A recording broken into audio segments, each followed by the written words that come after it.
Good evening, friends. Welcome to what is a pretty rare live stream for me these days. Lots of projects on the go at the moment that in a couple of months I'll be able to reveal fully for the first time. So it's really nice to be able to have a little bit of a live stream, even if it's only going to be a bit of a shorter one. I had a spark of inspiration to talk about something which has kind of been on my mind for the last year or so, and in different guises I've spoken about it before. But I wanted to bring together three of the primary influences on one of the key ideas I have, one of my key convictions, uh, and kind of bring them together into a kind of conversation, or at least so that we can see some of their ideas set together. And the three thinkers that I want to kind of focus on today, or writers, I should say, more than thinkers, are Hesiod, Tolkien, and H.G. Wells. And I believe that they share a fundamental conviction about human nature and what is good for human nature, or at least they do to varying degrees. And so this stream is going to kind of focus on that core idea that links the three of them, and the different ways they treat it or focus on it. And hopefully that will be a somewhat productive kind of elucidation of a fundamental principle that I think they've seen in reality. But before we get to it, I just want to highlight something as well, that the Corncrake magazine is running a competition at the moment. It's a art competition focusing on castles, or new visions for castles. You can submit any kind of artwork to this competition, as long as it's on that theme of new visions for castles. The winner gets a free ticket to the Witten, will have their work featured in a special edition of the Corncrake magazine, and has the opportunity to speak at the Witten on their artwork. I think this is an amazing opportunity, fantastic prize, and also a really interesting theme or topic. Castles are one of those things which just capture the imagination. They are architecture which stands in history and mythology at one and the same time. They really are a huge part of our nation's heritage. They're our history in stone. And I would encourage you to think about, okay, these are great monuments that are etched into our souls. How can they be brought into modern life? How can they be integrated into the current day and age in a good, positive way? If that's something that captures your imagination, go and make some artwork. Go and submit it to the Corncrake. It's a great competition. But be that as it may, let us turn then to our first thinker, and that is Hesiod. Well, we've spoken about Hesiod before on this channel, particularly to do with the story of Prometheus. Hesiod tells the story twice, one in his Theogony and one in his Works and Days. And it is to the second that I want to focus just now. Because at the beginning of the work, which is really a mixture of outlining certain mythologies and how they relate to practical life, as being a farmer or a labourer, Hesiod has the following to say. I see there is not only one strife brood on earth, there are two. One would be commended when perceived, the other is reprehensible, and their tempers are distinct. The one promotes ugly fighting and conflict, the brute. No mortal is fond of her, but they are forced by the gods' designs to do homage to Strife the burdensome. But the other was the elder born of gloomy night, and the son of Kronos, the high-seated one who dwells in heaven. Set her in the earth's roots, much the better for men. She rouses even the shiftless one to work. For when someone whose work falls short looks towards another, towards a rich man who hastens to plough and plant and manage his household well, then neighbour vies with neighbour as he hastens to wealth. This strife is good for mortals. Now that's an interesting paragraph, isn't it? Because Hesiod says a couple of important things. Firstly, there are two kinds of strife. There isn't just one thing which is inconvenience. Actually, there are burdensome inconveniences, things which are not helpful for us. So maybe that we could think of an example. Disease is not something which is particularly good for human beings. It's a burdensome strife. But then there are other kinds of strife. Zeus, the son of Kronos, has implanted in the earth's roots. And this is something which is connected to our livelihoods, and it really leads to our flourishing. If we don't take it seriously, if we don't engage with that kind of strife, we suffer. He goes on this idea. Instead, without more trouble, let us settle our dispute in straight judgments, the best that Zeus sends. For we divided our estate before, and you kept grabbing and taking much more, paying great tribute to the lords, those bribe swallowers, who see fit to make this their judgment. The infants, they do not know much more than half is than the whole, nor how much good there is in Malor and asphodel. For the gods keep men's food concealed. Otherwise you would easily work, even a day enough to provide you for the whole year without working. Soon you would stow your rudder up in the smoke, and the business of oxen and toiling mules would disappear.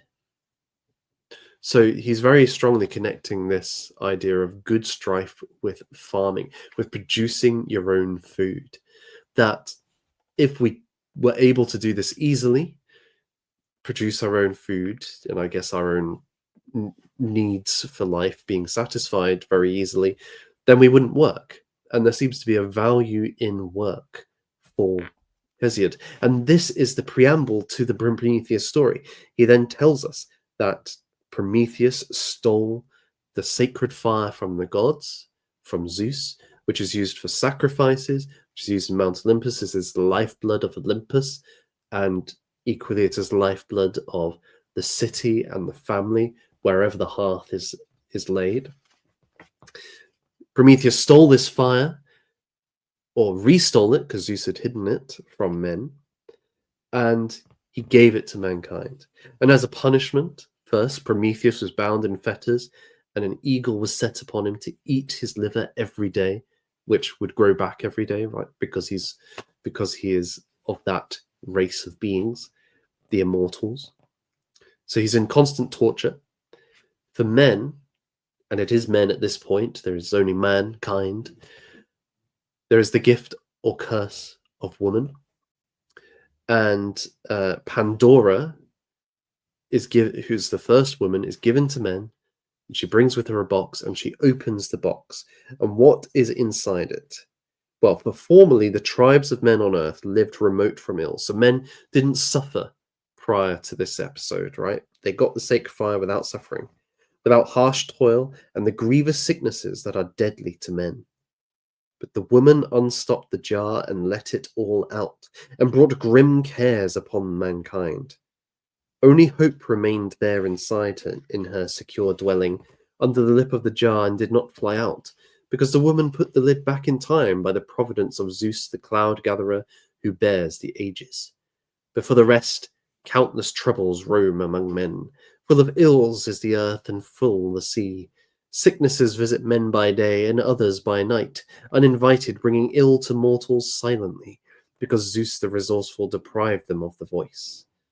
Thus there is no way to evade the purpose of Zeus. So this is, if you just read that in isolation, you would think Pandora is a punishment from Zeus, and the curses she opens up, the ills she opens into the world. Let's double check what they were again. Let's get this precise. Brought grim cares upon mankind, such as harsh toil and grievous sickness. If you heard those things, you would think that was bad. But yet, in the preamble, Hesiod has told us, no, it is good for men to toil. It is good to struggle and strive. Why? Because then you are involved in the production of your own food, And he doesn't really tell us much more than that, but it seems like he's convinced that work is good for us, that it exercises us both mentally and physically, that perhaps there is some kind of benefit in not becoming a lazy slob.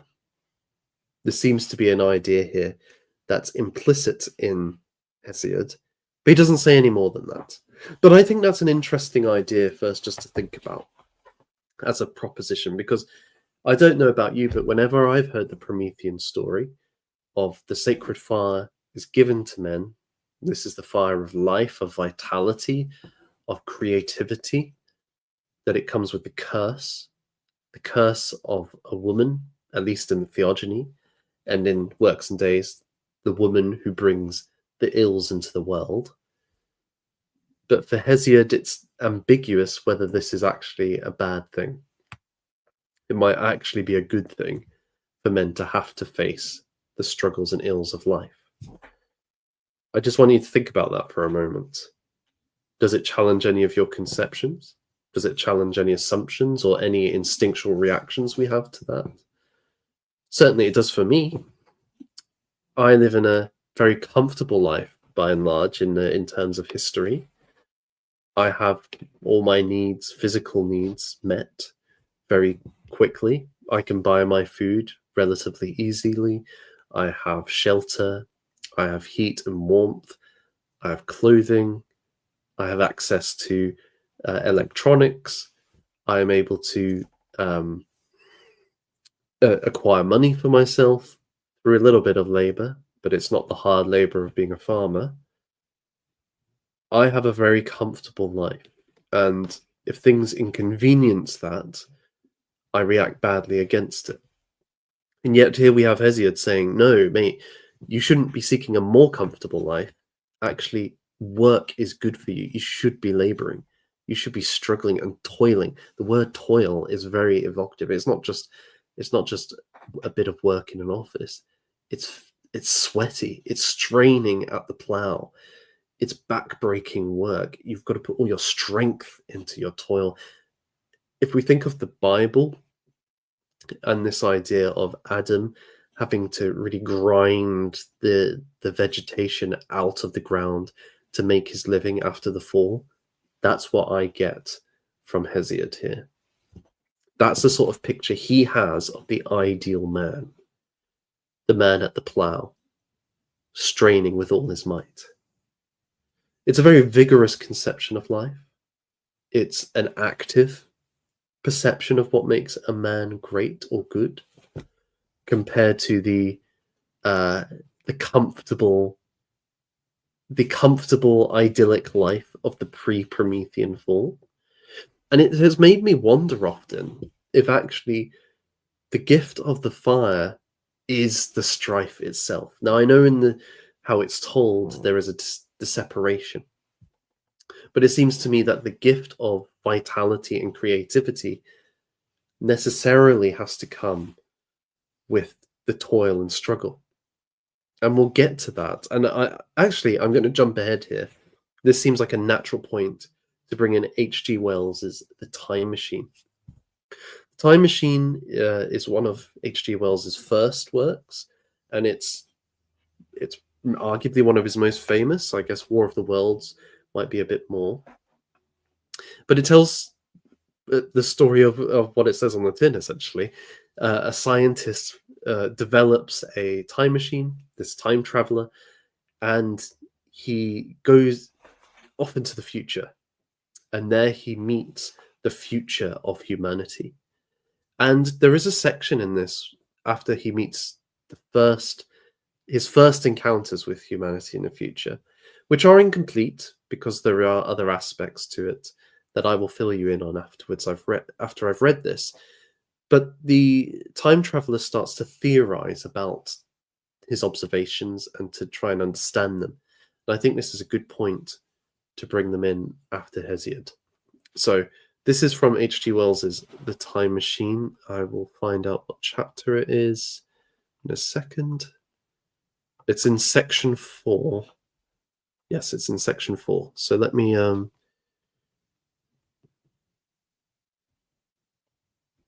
find my bit. So watching. This is watching the creatures or that he's come into contact with. I began to put my interpretation upon the things I had seen, and as it had shaped itself to me that evening, my interpretation was something in this way. Afterwards, I found that I had got only a half truth, or only a glimpse of one facet of the truth. It seemed to me that I had happened upon humanity upon the wane. The ruddy sunset set me thinking of the sunset of mankind. For the first time, I began to realize an odd consequence of the social effort in which we are present engaged. And yet, come to think, it is a logical consequence enough. Strength is the outcome of need. Security sets a premium on feebleness. The work of ameliorating the conditions of life, the true civilizing process that makes life more and more secure, had gone steadily on to a climax. One triumph of a united humanity over nature had followed another. Things that are now mere dreams had become projects deliberately put in hand and carried forward, and the harvest was what I saw. After all, the sanitation and agriculture of today, and I should say he's writing in the 19th century, are still in the rudimentary stage. The science of our time has attacked but a little department of the field of human disease, but even so, it spreads its operations very steadily and persistently. Our agriculture and horticulture destroy a weed just here and there and cultivate perhaps a score or so of wholesome plants, leaving the greater number to fight out a balance as they can. We improve our favourite plants and animals, and how few they are, gradually by selective breeding, now a new and better peach, now a seedless grape, now a sweeter and larger flower, now a more convenient breed of cattle. We improve them gradually, because our ideals are vague and tentative, and our knowledge is very limited, because nature, too, is shy and slow in our clumsy hands. Some day all this will be better organized, and still better. That is the drift of the current in spite of the eddies. The whole world will be intelligent, educated, and cooperating. Things will move faster and faster towards the subjugation of nature. In the end, wisely and carefully we shall readjust the balance of animal and vegetable life to suit our human needs. This adjustment, I say, must have been done and done well, done indeed for all time, in the space of time across which my machine had leapt. The air was free from gnats, the earth from weeds or fungi. Everywhere were fruits and sweet and delightful flowers. Brilliant butterflies flew hither and thither. The ideal of preventative medicine was attained. Diseases had been stamped out. I saw no evidence of any contagious diseases during all my stay, and I shall have to tell you later that even the processes of putrefaction and decay had been profoundly affected by these changes. Social triumphs, too, had been affected. I saw mankind housed in splendid shelters, gloriously clothed, and yet I had found them engaged in no toil. Notice that word toil. There were no signs of struggle, neither social nor economical struggle. The shop, the advertisement, traffic, all that commerce which constitutes the body of our world was gone. It was natural on that golden evening that I should jump at the idea of a social paradise. The difficulty of increasing population had been met, I guessed, and population had ceased to increase. But with this change in condition comes inevitably adaptations to the change. What, unless biological science is a mass of errors, is the cause of human intelligence and vigor? Hardship and freedom, conditions under which the active, strong, and subtle survive, and the weaker go to the wall. Conditions that put a premium upon the loyal alliance of capable men, upon self-restraint, patience, and decision. And the institution of the family, and the emotions that arise therein, the fierce jealousy, the tenderness for offspring, parental self-devotion, all found their justification and support in the imminent dangers of the young. Now, where are these imminent dangers? There is a sentiment arising, and it will grow, against connubial jealousy, against fierce maternity, against passion of all sorts, unnecessary things now, and things that make us uncomfortable, savage survivals, discords in a refined and pleasant life. I thought of the physical slightness of the people, their lack of intelligence, and those big, abundant ruins, and it strengthened my belief in a perfect conquest of nature. For after the battle comes quiet.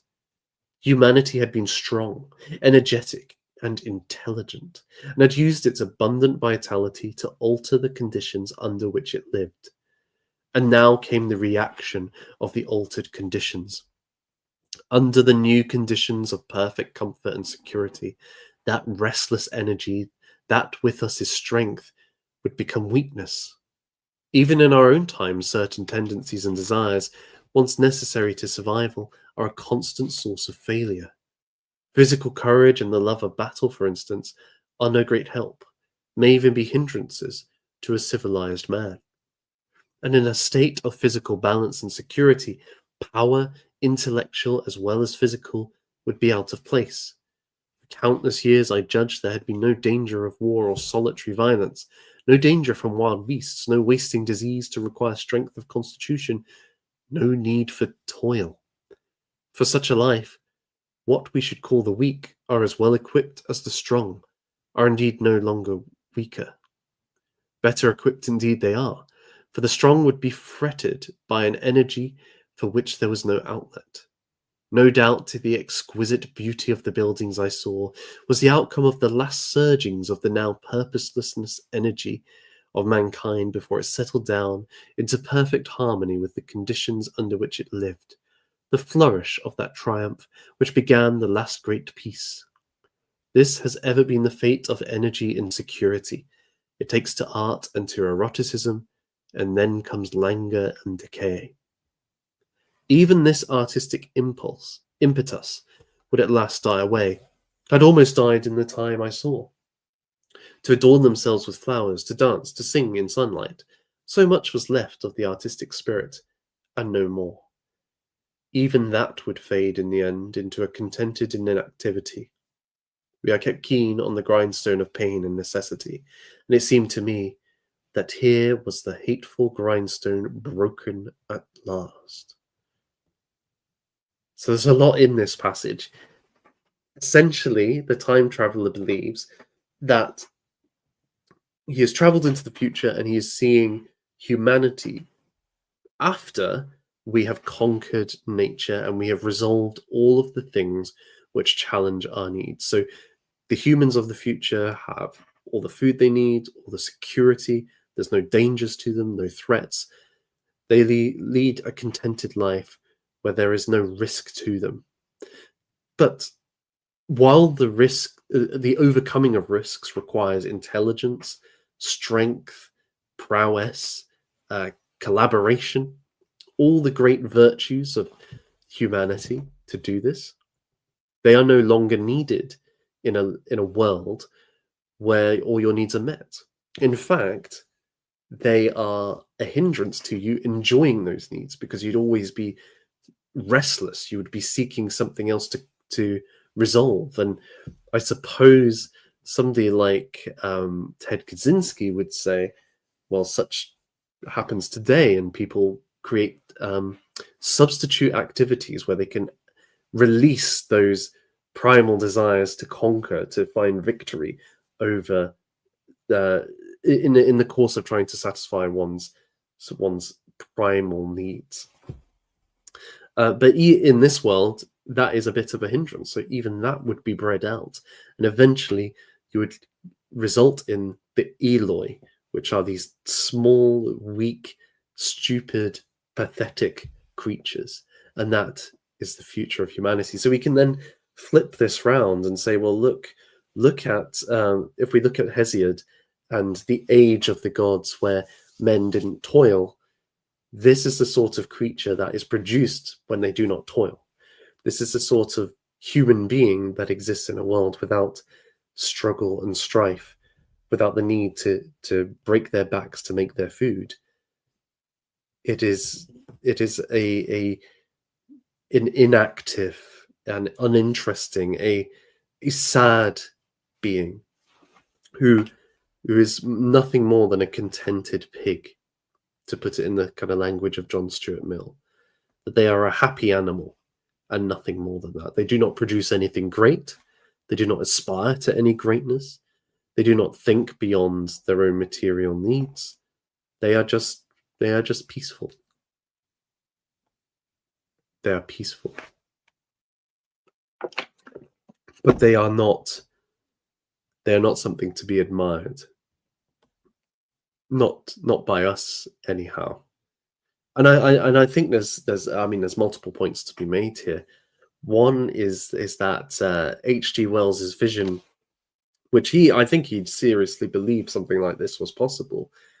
The course of history as we're currently seeing it, on the one hand, we have had technological advances even since his day, in the late 1800s, early 1900s.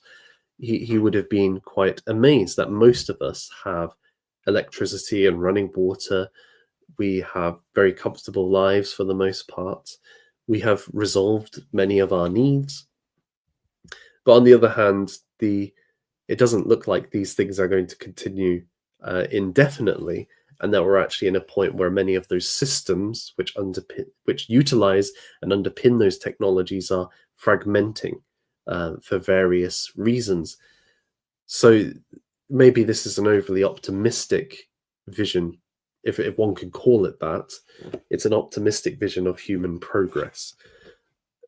But at the same time, I think he's clocked onto something quite interesting, which is, firstly, the nature of struggle and toil and so on is to meet those needs, right? And the thing with like the ancient Greek farmer that Hesiod's addressing is he can meet his needs on a seasonal basis. He can make enough food this year to feed him for the rest of the year and so on, if he has a good harvest and makes the most of the land around him. But he cannot make it so that he has that food indefinitely. He's going to have to go again the next year to get that harvest. But human ingenuity and desire is driven towards trying to find a solution to that problem. We want to not just settle with that reality. At least we could say Faustian man doesn't want to settle with that reality.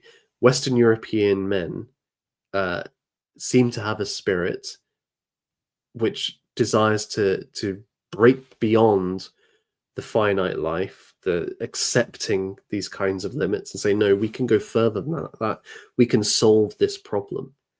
And so we develop technologies, we invent machines and ways of doing things, at least we used to in the industrial age.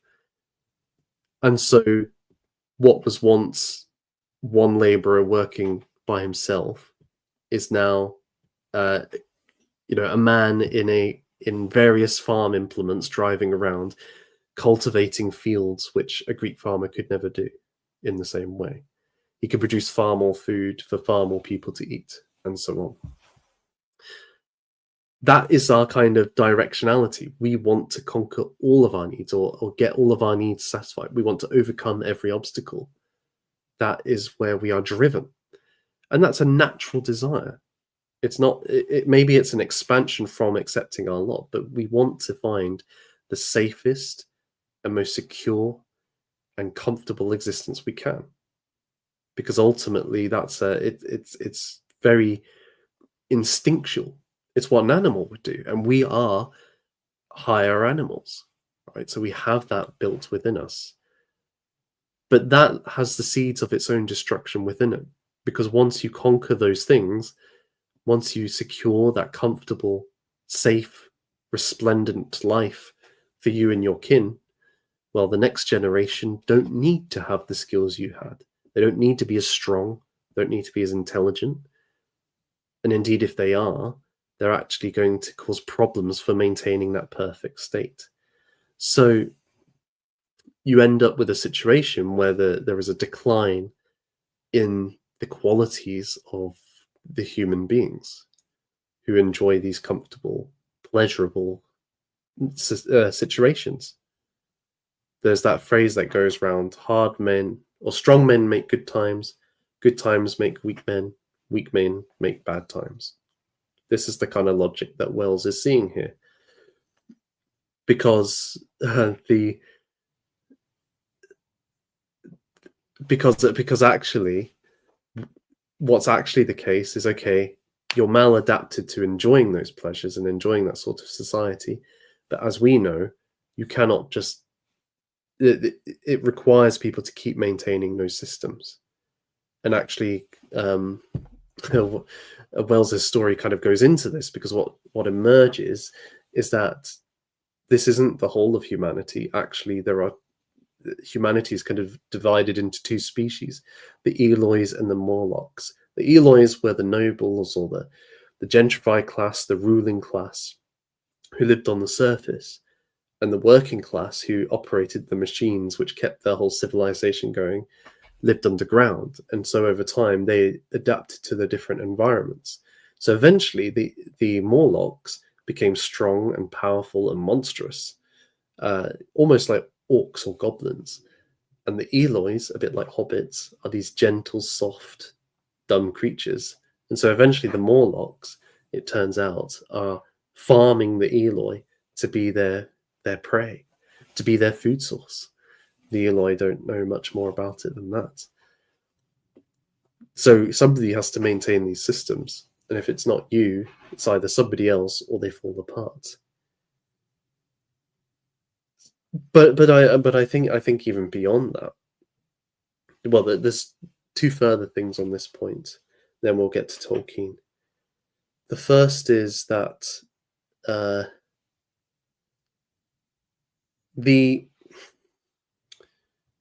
it seems to me that the nature has a way of preventing this sort of situation from continuing, or at least human history has shown that there is a kind of cyclical law to civilizations. Civilizations don't last forever. They seem to go through cycles of a rising group of almost like a strong tribe, or very closely knit group of men with a warring spirit, conquering others through force of vision and might and arms. They then establish a kingdom or reign over an area and have a degree of strength in that. But as time goes on and the society grows or becomes more bureaucratized, the ruling class and the rest of their group kind of become more estranged. There is a turn towards a life of luxury and hedonism and individualism. Duty is thrown out the door. There is increasing reliance upon mercenaries and foreign imports to sustain the ruling group. And eventually, this sort of situation leads to a weakness where another group, which is more tightly formed, like at the beginning of the civilization, comes in, blows it away, and starts the room. This kind of cycle I've outlined is discussed by Ibn Khaldun, who's one of the great cyclical theorists, perhaps one of the real first political cyclical theorists. And he's writing in the medieval era, so this isn't something I've just come up with commenting on America Today or something like that. He spotted this in civilizations in his own time periods, and this is the pattern he identified. Whether it applies today is an interesting question.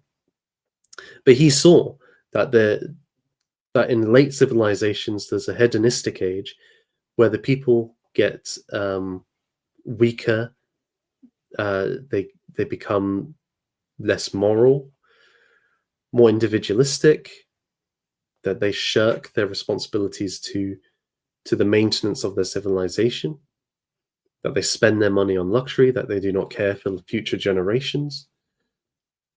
And if this continued indefinitely, it would be deteriorous, right?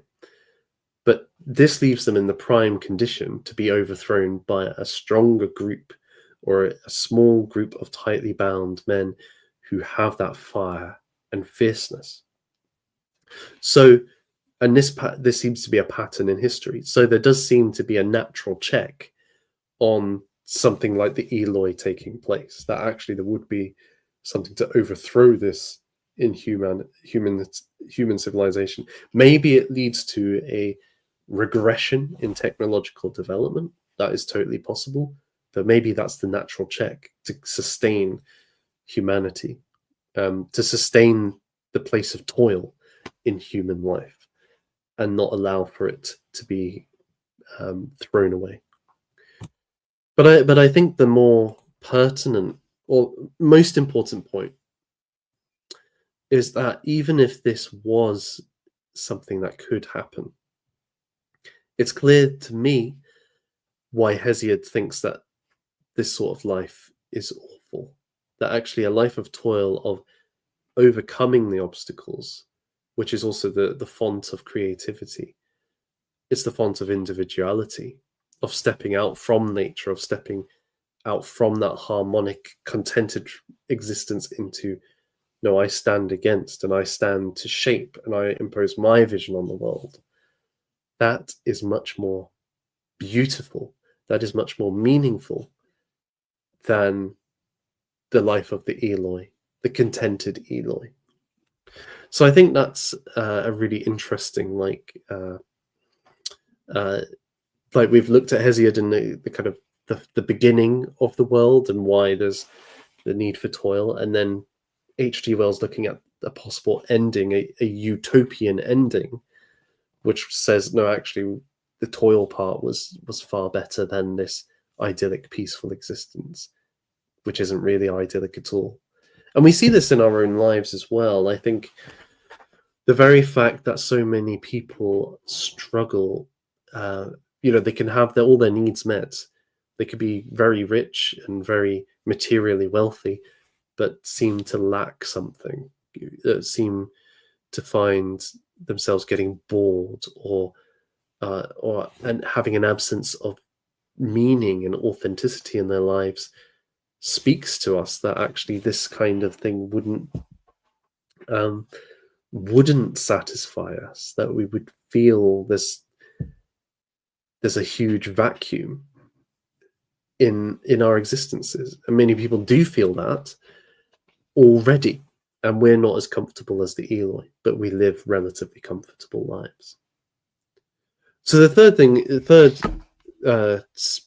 author I wanted to talk about a little bit here was Tolkien, because Tolkien shares, I think, many of these convictions that we've already heard about, but in a slightly different way. He's approaching it from the question of theodicy, which in the Christian tradition is the kind of following question. Okay, we believe that there is a God who is all powerful, all knowing, and all good. And this God has created the world. And yet there is evil in the world. Why would a God who has the power to remove evil and knows about evil, and you would think would want to remove evil, wishing the good on of all creatures, why would he allow for suffering, for strife, for death to be in his world? When wouldn't he want to create a world without suffering and death? This is, in some ways, an old question. I think today we often put comfort and pleasure on such a high level that it becomes even sharper. Why would God allow any suffering in the world?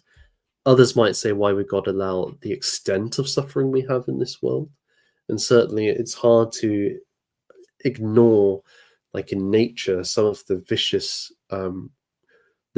way in which the young die in the natural world would cause even the most zealous person to think this is a hard question to answer. And Tolkien is wrestling with this in context of Middle-earth, because if you've had the fortune to read the Silmarillion, you will have read in there a creation story for Middle-earth, or for Arda. The world is known as Arda, in which Ilúvatar, or Eru, who is the kind of font of all being, has brought into being the Ainur, who will later be the Valar and the Maiar. And these beings are kind of the instruments by which Eru will bring the world and all of history to be. And so Eru is very much like the Christian God in many ways. He is, or even perhaps a kind of Neoplatonic deity. But either way, he is. There is no equal to Iluvatar. People often mistake, I think, Tolkien's work as polytheistic, whereas he was quite clear that the Valar are angelic beings rather than deities. But be that as it may, this then raises the question: well, Iluvatar, it seems, through the Valar, creates a world and has a providential role in history, that all things that happen in Middle-earth are according to Eru's design. And he says as much in the Silmarillion, that there's nothing which happens that he didn't intend to take place. And this is because all the creatures that are created, including the Ainur, are outworkings of Eru's plan and mind. So, when the first Great Dark Lord Morgoth introduces evil into the Song of the Ainur, which I won't go into right now what that all means. I would just encourage you to read the Silmarillion, but just know it's a kind of fallen moment. He introduces his own desire for power and domination. Eru says to him, "You thought you were doing that by your own volition. You thought you were rebelling and going away from my plan. But actually, this was part of my plan, and through you, I will work a greater song. I will work greater things through your actions." But the question is how, right? This sounds counterintuitive. Morgoth sang a song which was discordant and was meant to be against what Eru had intended. And indeed, he wreaks suffering on a scale far greater than Sauron achieves in The Lord of the Rings. He enslaves, he dominates, he destroys beautiful things, like truly beautiful things. The trees of lights that have the starlight within them are cut, hewn down and burnt. It is a really horrible moment. It's up there with the Scouring of the Shire in terms of its devastation. How on earth can any of this be to the glory of Iluvatar? Why would this be part of his plan if he's a benevolent being? Well, clues are left in various places, including in some of his Tolkien's notes, or in some of the kind of stories that never got published.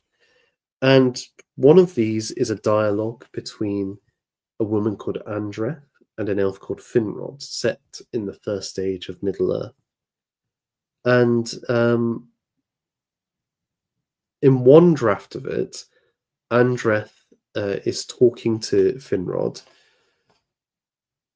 and Finrod asks the following question: Is there somewhere else a world of which all things which we see, all things that either elves or men know, are only tokens or reminders? If so, it resides only in the mind of Eru, said Andreth. But to such questions I know no answer. This much only can I say, that among us some hold that our errand here, that is, men, our errand, was to heal the marring of Arda, and by making the Hro partake in the life of the Fae, to put it beyond any marring of Melkor, or any other spirit of malice forever.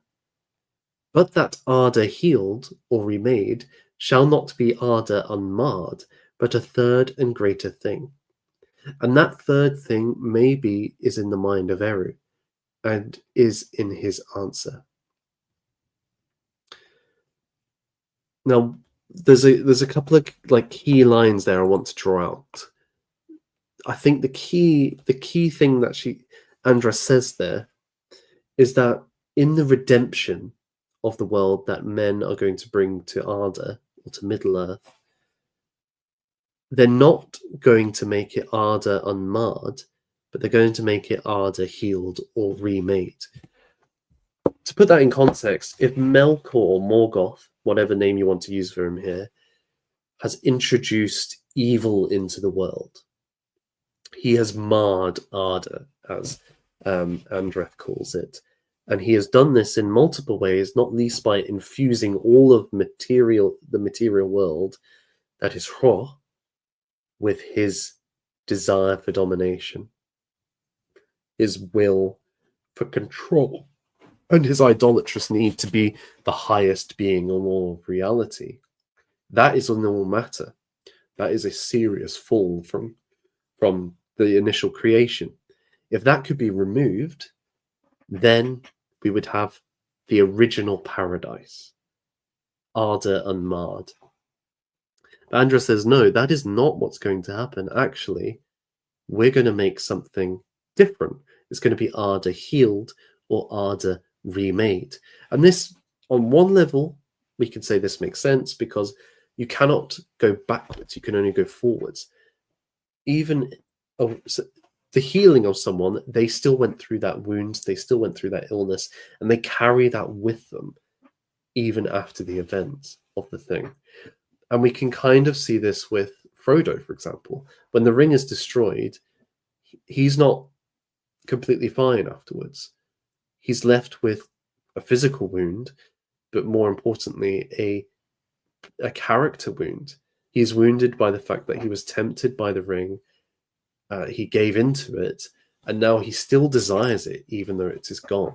And is gnawing away at his soul that this desire, but also the guilt of that desire too. It's not totally the destruction of the ring doesn't fix Frodo, as it were.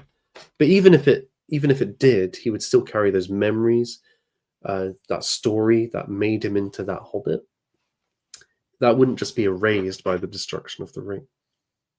But I think there's an even further point here, which is in Tolkien's writings, this third state of Arda healed or Arda remade is a far greater thing than the original paradise. And he says as much. I'll read you something that he wrote in a journal and the title was Words, Phrases, and Passages in the Lord of the Rings. He writes in a passage called The Knowledge of the Valar, or Elvish Ideas and Theories Concerned with Them. Tolkien suggests that elves and men, the children of Iluvatar, were an addition made by Eru himself after the revelation to the primal spirits of the Great Design. In part, this was in order to, quote, to complete the design by healing the hurts which it suffered, and so ultimately not to recover Arda unmarred, that is the world as it would have been if evil had never appeared, but the far greater thing, Arda healed. Arda healed. So there's clearly an idea here that some evil can be introduced into the world, and by overcoming it, a better world is made. Now, Tolkien was a Roman Catholic, and I think he would have been well aware of the Catholic theological idea of the Felix Culpa, the happy fault. The idea which Augustine, St. Ambrose, John Milton, and others explored, that actually the fall of Adam and Eve, when they ate of the forbidden fruit, their casting out of the Garden of Eden, the entry of sin into the world, of suffering and death into the world, this was a good thing because it was a happy fault, because it provided the conditions for redemption, for the coming of Jesus Christ into the world, the incarnation of the Son of God, the salvation he brings to humanity, and thus the defeat of suffering and death and sin, the elevation of the elect, of the chosen, into a new life, into a redeemed life, into a higher way of being, and the glorification of God through the saving of the world. Tolkien would have been aware of this, and I think he's building this into Middle-earth. And he's saying, actually, the stories I tell have that as their fundamental premise. And you see this in the Lord of the Rings. You see this idea in the Lord of the Rings in several ways. So, firstly, the ideas of eucatastrophe, the fundamental motif structuring the Lord of the Rings and various episodes within it. For Tolkien, every fairy story has a moment where catastrophe looms. It looks like defeat is inevitable. The evil powers are going to win. The heroes are going to lose. And then there is a sudden reversal. A good catastrophe, a eucatastrophe takes place, unseen, unexpected, and victory is secured all of a sudden. Think of the Battle of Helm's Deep, where all hope is lost. The heroes are making a last stand. They're going to ride out into the orcs and go down fighting in a glorious charge. But then up on the horizon, who is it but Gandalf and the riders of Rohan have arrived just in time to wipe away the Uruk-hai and win the day for Rohan. This is at the heart of Tolkien's narratives. He believes it's at the heart of all fairy stories. It imitates the gospel in various ways. But you can see that the precondition for this great moment, which makes us feel joy and ecstasy, is the moment of near final defeat. If you didn't have that evil there, that struggle and strife against it, you would never have the following reversal and rescue. So actually, this whole narrative works on the precondition that there is something evil to wrestle with. You didn't have the evil, you don't have the great payoff. We see this at the very climax of The Lord of the Rings. Frodo reaches Mount Doom, and all he has to do is drop the ring in the molten fires, and Sauron will be defeated. But he is overcome by temptation for the ring, for desire for the ring, and claims it as his own. And all hope seems to be lost. Right at this moment, it seems like the quest is over. Sauron's going to be victorious, and the whole world will be covered in his evil and darkness, enslaved, dominated, or destroyed. This, though, is the precondition for a great reversal, because that is when Gollum, himself consumed by lust for the ring, attacks Frodo, takes the ring for himself, and in his jubilation slips to his death, and the ring is destroyed in the fires of Mount Doom. Frodo's fall is the precondition for a eucatastrophe here, an unseen or unexpected reversal, which takes us from despair to wild jubilation. And what's more, the happy fault of Frodo is itself saved by another happy fault, which is Gollum's here, because Gollum, he's not doing it out of noble reasons. He wants the ring for himself.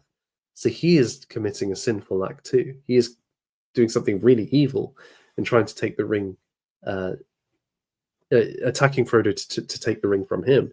He has no ambition to destroy it, but it is through his evil act that the world is saved, because by taking the ring and being so excited about it, he misses his step and leads to its destruction. If he hadn't intervened, if he hadn't tried this act of betrayal and treachery and murder, he wouldn't have achieved, the ring wouldn't have been destroyed. So both Frodo's moral defeat and Gollum's treachery are the instrument by which the ring is destroyed. They are happy faults. They are happy faults. They are the means by which this whole quest is completed. So Tolkien's kind of banging us over the head with this idea and saying, look, if these things hadn't been done, if evil, in these cases, it was through evil or evil things which good came forth, and indeed a better world came forth. If these things had not had happened, and indeed if there had been no evil, we would not have had such a compelling story, and indeed one that glorifies Eru Ilúvatar. And in fact, perhaps the most important representation of this idea is actually the Shire, because it is a good place when they leave it. Yes, it has its problems, and I've discussed those elsewhere. But generally speaking, it is a pleasant place to live. The hobbits enjoy their pastimes and their goods. They eat and drink and make merry in a nice green country. But it is flawed. It is insular. It is undefended by the hobbits. They are prioritizing the wrong things, and they allow evil to fester within their walls. And eventually this leads to the scouring of the Shire, where through the expansion of industry, ruffians are able to gain access. They then impose a tyrannical, authoritarian, and corrupt rule over the hobbits led by the wizard Saruman. But with his overthrow by the four hobbits, Frodo, Sam, Merry, and Pippin, the Shire is taken to a new level. This is represented, I think, in the party tree. The party tree, the great tree which Bilbo has his birthday party under, is cut down by the ruffians, much like the trees of lights were in Valinor by Morgoth. But what takes its place isn't just another tree like it, but actually a Malorn tree, one of the great trees of Lothlorien, which Sam had a seed of. This is a greater thing than what came before. And indeed, the Shire, in its outlook, becomes more than it was before. They have a library for the first time. They have relationships with other realms, such as Gondor and Rohan. They have much of what was good before, but it's taken to a new level. And indeed, they have leaders like Sam, who are genuine heroes, virtuous characters, who, through their struggle and strife, have become the kinds of great leader that is needed in Middle-earth.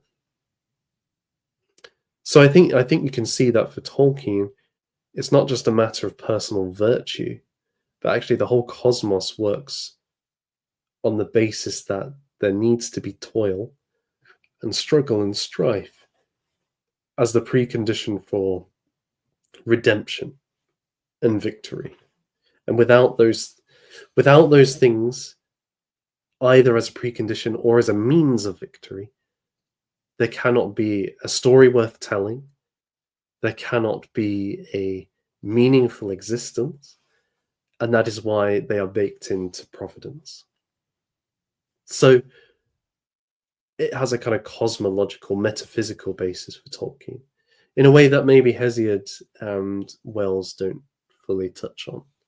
I think their points are slightly different, to do with just the state of the individual, whereas or the species. Whereas for Tolkien, it's at the heart of the divine plan. So that is my little presentation today. I will give you guys a few minutes if there's any comments you want to make or any questions. I'll just see who's here at the moment. So we've got Caravaggio. The beard is looking Herculean, Nathan. Well, why, thank you, sir. That's a very kind thing to say. I've been growing it for several months now, so I think it's pretty full and rounded these days. Oswald, hello, friend. What is the value of life without struggle? Indeed, and that I guess is the fundamental question of this stream. It seems that we need struggle in some way or another, and this has been an idea key across our traditions for thousands of years. And it seems like, but it seems like in some ways our culture has forgotten this. And that's why I think it is partly why it is on the decline. At the same time, though, Wells's point is that actually our desire isn't necessarily for toil. We toil because we desire security and comfort and so on. So there's a tension there, and I don't know how you resolve that. Can you force yourself to want the striving life? I mean, that is fundamentally what Mr. Kaczynski, in his madness, was trying to to convince us of, that actually we should want a life where it's hard to survive, and most of us won't make it. I mean, many of us, I think, do desire that to some degree. If you look at like the love of pre-industrial stories and games and post-apocalyptic stories and games, they provide us with opportunities to vicariously explore situations where we do have to struggle to survive, that all of what we take for granted is taken away, along with the kind of repressive features of civilized life. And we have to fight on a very visceral level. People enjoy that experience of inhabiting a world where, I'm not repressed by the local bureaucrat. I can do what I want, but I also have to fight the zombies and the gangs to survive, and I have to scrounge for food. There's something quite thrilling about that, whilst also being a horrifying level of existence. Is that something we would prefer? Maybe. But actually moving that beyond a wishful desire, moving beyond the apathy of comfort, is almost impossible, I think. At least for most people. For most people. I know Nietzsche would also have advocated for the great man to stride above comfort. But I think it takes somebody who has that built within them, that impulse which cannot be bound and is all captivating. And they are very rare individuals. But as I said earlier, many of our systems are starting to collapse, and we're coming to a point where it's going to get harder. Things are going to get harder for most people. So we might start to see room for that to emerge, if it hasn't already. Oswulf again, a fictional version of Eat the Rich. I suppose that's part of what is in there for H.G. Wells. And there definitely is a resentment to the Eloi, but I think he's also quite horrified by this reality. I don't think he's supporting it necessarily. I think he actually sees it as something that is terrifying, and that the aristocrats or businessmen of his day have to change things quickly to prevent the working class becoming these man-eating monsters. So that I think it's a little bit more nuanced than him fully endorsing Eat the Rich. But I take your point. Is there any other comments or questions? I'll give you a couple of minutes. In the meantime, I will just reiterate that there is a competition, the Corn Crate competition at the moment. It is on castles. It was painting, sculpture, any kind of artwork to do with new visions for castles, whether you've already done it or it's something you make fresh. It needs to be submitted soon, I think by the end of the month. The prize, a free ticket to the Witten, a chance to speak at the Witten on your artwork, and for your artwork to be highlighted in a special edition of the Corn Crate magazine. This is a really good opportunity, and I would encourage you, because I think the topic is fantastic. New visions for castles. How imaginative can you get with that? Whether it's realistic or fantastical. Go for it. Go for it. Well, thank you, everybody. And thank you, Chiron God Emperor. Much appreciate your kind comments. It's been a pleasure, and I guess I would finish on this note that this is as you can see, it's a bit of a difficult topic. There isn't necessarily a clear way forward. It's easy to say, oh yeah, we need to desire struggle, but actually wrestling with our human nature, our desires for comfort and security, the situation that many of us live in, and how difficult we then find it to rouse ourselves to another level, to face the challenges that we're going to face moving forward. This is definitely